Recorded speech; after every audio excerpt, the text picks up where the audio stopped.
In this video, I want to start working on a very basic system to spawn the zombies. Now, this is not going to be the proper setup that we're going to have a little bit later on, where we have, spawn points linked to barricades and zones and blah, blah, blah. In this one, we're just going to simply spawn the zombie at a place accessible, such as this transform, just so we can go ahead and initialize it how we need, and then we can start working on the system that actually is going to be in place for spawning the zombies, at various zones. So that way we can start tinkering with stuff like having them start following the player, just the general AI logic. So we're probably just going to be spawning them, very close for testing's sake, but we're just going to start working on everything we need. So to begin, we can actually close out of everything except for the game mode itself. Now I'm going to make a protected section, and we need to know, what class do we want to spawn for the zombies. Now in this case, we have one, and because I want it to be, let's see here. We're at, it's basically just going to be this pawn. So I guess technically, because we need it to be loaded into memory at some point anyways, I'm kind of leaning towards just doing a hard reference rather than a soft one, just for the sake of we need it in memory. It's always going to be there. There's no cleaning up and freeing. It's just we need it. So it's going to be a hard reference. So U property. We're going to do edit anywhere. Give it a blueprint read only. That is not what I had highlighted, and give it the category of zombie. Now we want a T subclass of let's just do a pawn for now. Need that to be capital. And we'll make this, actually, because this is specific to the zombie, let's do a child class of the A zombie pawn. No, wait, no, because I don't want this to necessarily be zombie specific. So that's right. So A pawn. So let's see, what would we do it? Zombie class is a decent name. So this will be the class we spawn. So next up in the game mode interface, I want something that can kind of potentially handle, some sort of round system. Now, more so, actually, let's not do it there. I'm trying to think of the best way because I want a way to test starting the round. However, we need a way to make it, well, in the end, once we have this game mode finished, it's going to auto start. So let's just do begin play. Yeah, we'll do that. So begin play. And we'll have a simple function that we can call. So void start round. So let's make both definitions. And on begin play, we're going to get world timer manager. I want to set the timer.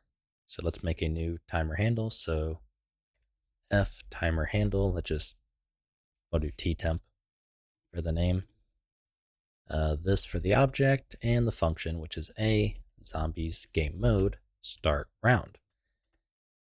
And then we want to pass in, let's see, a rate. So let's have a delay of, 2 seconds. And then false because we do not want it to loop. Actually, that is default. I'll just do it anyways. So after 2 seconds, we're going to call start round, in which case we want to spawn the zombie. So let's just get world. Actually, let's do if a pawn, or let's do zombie equals get world spawn actor of the type a pawn. That's going to be our template type. And then the class is going to be the zombie class. So we can spawn that. And we do have some overrides where we can pass in the transform. So we have a location and a rotation. So we want a location of, let's copy this and paste it. So F vector. So on the X, we want negative 1200. The Y, we want 560. And the Z, we want 128. And then we just need a new rotator. So F rotator, 0 rotator. And there's our, well, zombie. So let's go ahead and give this a try to make sure this works. So we can restart the editor and, well, delete the zombie, and hopefully one will actually just spawn in its place after about 2 seconds. Okay, once we are back in the editor, let's go to our game mode and set the zombie class to BP zombie pawn. So let's just move this guy over. I have my snapping really high. And play. So after about 2 seconds, there we go. We have the zombie. So now we need to obviously do things like initialize the zombie's health, which means we need go to project settings, some kind of initialization gameplay effect here for the zombie. So let's go ahead, go back and go to our developer settings. And where we have our, just like we do our ammo in it, we want our zombie health effect. So we actually have it. We just need to set some sort of value. So let's grab our zombies ability system component. So if, actually it's always going to have it. So I ability system interface. So yeah, just ability system interface equals cast to I ability system interface. The same thing we've done 100 times from zombie. So U ability system component equals ability system interface get ability system component. So let's include the ability system interface and include the ability system component. Okay, once we have those, we can go ahead and make a outgoing spec, and the gameplay effect class is going to be the USKG zombies developer settings. We want the get modify zombie health effect, and level being 1, and gameplay, so F gameplay effect context handle, we'll just make a new one. So let's be a F gameplay effect spec handle, and let's call it the zombie. Let's see, what did I call it in the other place? So specifically in the zombie pawn, the modify zombie health spec.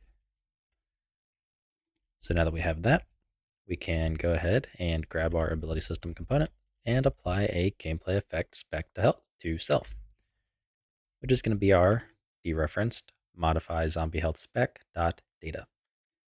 So now we want to grab the data and we want to call set by caller magnitude. So just like we had over here, mostly because I can't remember the tag, we have the tag ability magnitude zombie health. So let's go ahead and plug that in. So we need to include it. So include data tags, gameplay effect magnitude tags, and developer settings, SKG zombie developer settings. So we have that. Now we want to initialize the health. So by default, we're just going to do 100. And that'll pretty much be it. So let's go ahead and rebuild. And we should be pretty much good to go with a zombie that can take 5 total headshots. And this will be a way that allows us to really scale the health based upon the actual, round. So this guy dies in 1 shot because he has no, innate health applied. And apparently this guy also dies like that. So let's see. So we are setting that to 100.